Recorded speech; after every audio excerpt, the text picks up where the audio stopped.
silence. Informé, cultivé, rigoureux. Pour savoir et comprendre. Mario Dumont.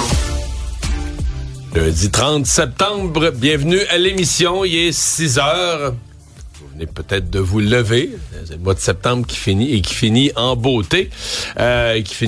Mois d'octobre qui commence demain. Là, il y a un matin où ça va sentir l'automne pour le vrai. On va peut-être trouver que ça va casser raide. Hier, on était en Bermuda, en manche courte pour jouer au golf. On se croyait en plein été, même si l'automne est commencé. Alexandre Dubé et Isabelle. Bonjour. Salut, bonjour. Vous allez bien? Ben oui, ça va très bien. pleine forme. T'as pas dormi longtemps, toi, là? C'est sûr que ça me paraît d'en face. Non, c'est pas ça. Ce n'était pas le sens de mon propos, c'est que tu nous l'as raconté tantôt.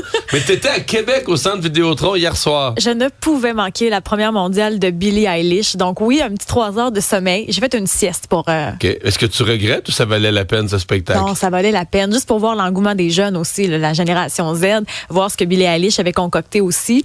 Non, ça valait vraiment la peine, j'ai trouvé. Je l'avais vu... Est-ce que le public était conquis? C'était strident. Moi, je me suis mis des bouchons pour que ce soit un peu moins fort dans mes oreilles parce qu'il y avait beaucoup de décibels, là, matière à plaindre de bruit. Là. C'était vraiment beau de voir la frénésie des jeunes, de voir aussi... Chance, c'était pour la tulipe. C'est ça. C'est comme si tu t'inclus pas.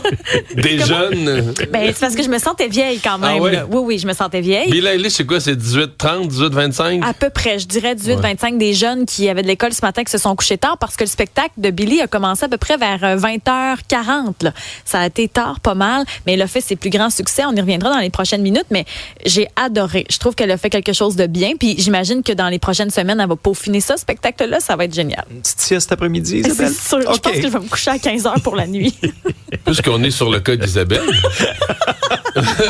Avec sa face de fatigue. Non, c'est parce que la semaine passée, tu nous as dit que tu étais amateur du latte citrouille, là, oui, qui sort à l'automne, à ce temps-ci de l'année.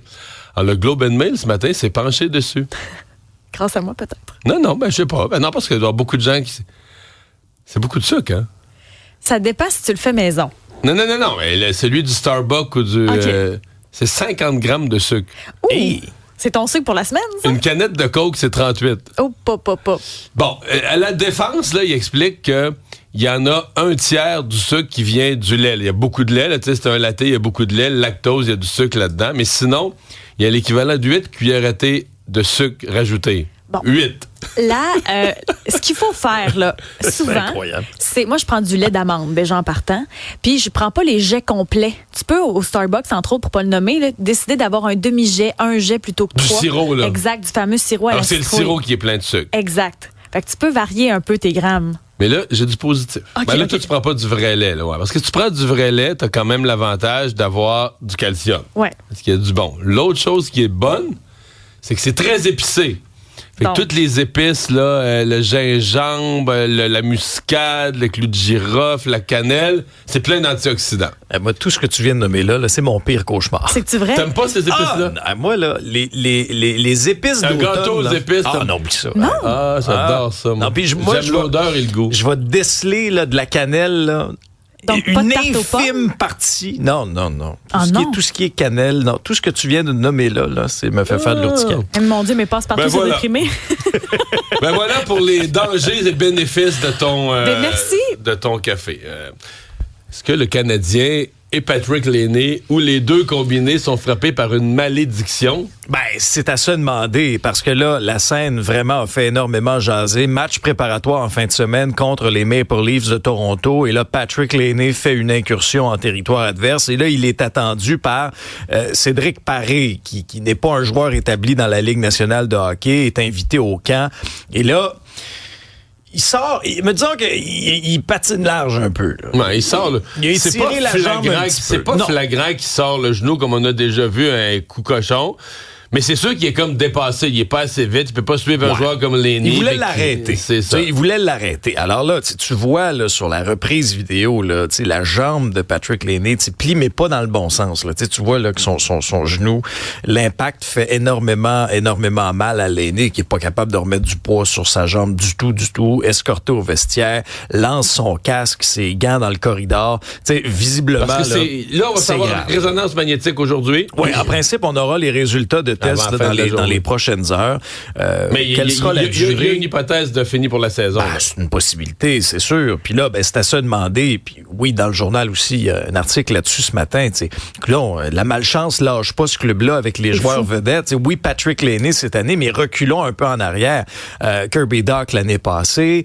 Il y a eu Carey Price en série contre les Rangers à l'époque. C'est encore 9 millions de masse. C'est le joueur le plus payé du Canadien. C'est le joueur le plus payé de l'équipe. T'as encore 9 millions de masse salariale qui pourrait passer l'année sur la liste des blessés. Ça fait mal au cœur. Ben oui, c'est sûr que ça fait mal au cœur, surtout que d'autant plus que l'on se disait, enfin, on a comme 2 bons trios. Complet, digne de la Ligue nationale de hockey. C'est sûr que moi, j'ai pas aimé ce que j'ai vu, mais j'ai pas aimé non plus les réactions sur les réseaux sociaux. Parce que là, Mario, c'est la folie contre Paré. Là, ça va beaucoup trop loin. Là. C'est des milliers de commentaires sur son compte Instagram, sur son compte X. Des propos là, vraiment que je répéterai même pas en ondes, là, tellement que c'est ordurier. Il y a des menaces envers sa famille aussi, un instant. Là, ça va trop loin. Lui, il a dit après le match, c'était pas un geste prémédité ni intentionnel. Il ne voulait pas le blesser. Le résultat est là. Mais tu sais, c'était pas un coup qui était chic. Pas de punition non plus sur le jeu. Qu'il n'y a pas 2 minutes, c'est grotesque. Là. Ouais. Mais à la place d'envoyer de la haine à ce joueur-là, pourquoi pas envoyer de l'amour à l'autre? Je trouve qu'on devrait mettre notre énergie ailleurs. On peut y envoyer de l'amour, sauf que je pense que le partisan, là, ce qu'il voit, c'est la conséquence. Là. C'est sûr. C'est comme une autre... On dirait qu'on commence déjà à avoir une autre saison où le Canadien va finir 27, 28e, puis qu'on va avoir eu tous les espoirs, puis finalement, ça va finir avec des blessés, puis pas d'avantage numérique. C'est comme la répétition de l'année passée, puis d'il y a 2 ans. T'sais, on est d'accord dans les matchs pré-saison, là, puis tout à coup, une odeur qu'on pensait disparue nous revient. Là. C'est que surtout un coup comme ça en match pré-saison, ça n'a pas sa place, c'est pas nécessaire. Il y a même des gens qui remettent en question carrément les matchs pré-saison, parce que ces matchs-là ont leur utilité. Et il y a Jean-François Posé, là, le parolier des Cowboys fringants, qui a fait une recherche sur lui-même via ChatGPT. On fait tous ça. Il y en a plusieurs pour savoir qu'est-ce que ChatGPT connaît de nous. Et Jean-François Posé a décidé de faire l'exercice en demandant qui est Jean-François Posé. Et il a partagé la définition de ChatGPT sur son compte Instagram. Et ce que ChatGPT nous révèle, pour peut-être nos cousins qui ne connaissent pas les Cowboys fringants, c'est que Jean-François Posé est un auteur-compositeur musicien canadien, principalement membre du groupe connu K1. Et que ça va mal. Ce groupe québécois formé en 2001 a connu de grands succès comme Embarque ma belle et Mexico. Et moi, ils m'ont brisé rendu là. C'est pas croyable. Ils sont cohérents avec K1, là. Quand même. Posé en tant que guitariste, principal parolier, a joué un rôle central dans l'écriture des textes de nombreuses chansons du groupe. Donc, ils ont se sont trompés d'une couple de lettres. Ouais, mais dans le fond, c'est Steve Veilleux qui décrivent. Là. Exactement. Dans Qui est-ce qui, le jeu de société, là, ils ont vraiment mal fait leur match. Là.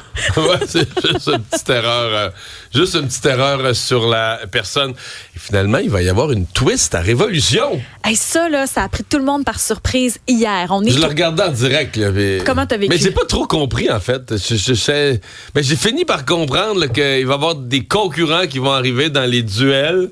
Oui. Mais qui n'étaient pas encore dans la compétition. T'as bien compris. Et c'est ça que Jean-Marc Généreux a annoncé hier à la toute fin de l'émission. Vos adversaires pour les face-à-face. Regardez autour de vous. Vous les trouverez pas parce qu'ils sont pas sur la scène présentement. Des aspirants de taille pour vous affronter dans vos face-à-face. Là, on a vu des personnages mystérieux dans des voitures. J'ai tout aimé de ça. Mais il faut dire que ça fait 3 épisodes qu'il y a des candidats qui s'affrontent puis on en élimine quelques-uns pour être capable de se rendre à l'étape suivante, ce qui est le classique de Révolution. Mais là, au bout de 3 épisodes, hier soir, c'est là qu'on a dit, bon, maintenant, vous passez à la prochaine étape, mais ce qu'on vous a pas dit, c'est qu'il y a 18 danseurs que vous ne connaissez pas encore l'identité qui vont vous affronter pour vous challenger, comme on dit en bon québécois. Fait que là, ça vient de complètement changer la donne. On dit Révolution nouvelle phase. Mais ces 18-là qui vont arriver de l'extérieur, est-ce que c'est des anciens concurrents aussi? J'ai l'impression, parce qu'au début, quand on nous a vendu la saison, c'est une édition étoile avec des anciens participants. Donc, est-ce que ce sont des anciens que l'on n'a pas vus encore? Je ne sais pas. Est-ce qu'on pourrait avoir des surprises de danseurs professionnels? Je ne sais pas non plus. Une twist. Il y a tellement de suspense. On est sur le qui-vive jusqu'à dimanche. Comment vais-je surmonter cet obstacle? Une autre vision de l'actualité.